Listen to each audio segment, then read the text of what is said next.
پچھلے زمانے کا ایک واقعہ لکھا ہے کہ ایک شخص تھا جس کے یہاں ایک کے بعد ایک لگاتار 6 بیٹیاں پیدا ہو گئیں۔ لہٰذا وہ اپنی بیوی سے نفرت کرنے لگا، اور جب 7ویں بار اس کی بیوی پریگننٹ ہوئی تو اس نے قسم کھا لی کہ اگر 7ویں بار بھی میرے یہاں بیٹی پیدا ہوگی تو میں اپنی بیوی کو طلاق دے دوں گا اور اس کو یہاں سے ہٹا دوں گا۔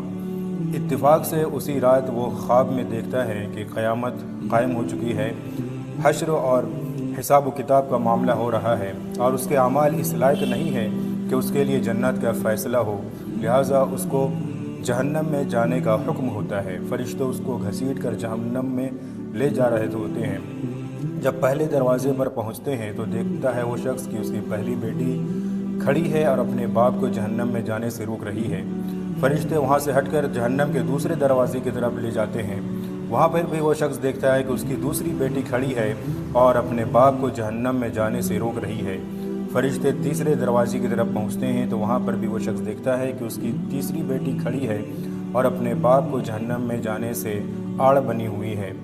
لہٰذا فرشتے جہنم کے 6 دروازوں کی طرف رخ کرتے ہیں، لیکن ہر دروازے پر اس کی کوئی نہ کوئی بیٹی کھڑی ہوتی ہے اور اپنے باپ کو جہنم میں جانے سے روک رہی ہوتی ہے۔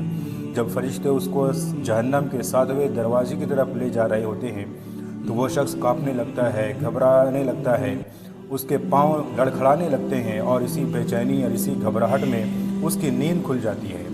وہ پورا معاملہ سمجھ چکا ہوتا ہے کہ جہنم کے 7ویں دروازے پر تو اس کی کوئی بیٹی نہیں ہے، کیونکہ اس کے 6 ہی بیٹی ہیں۔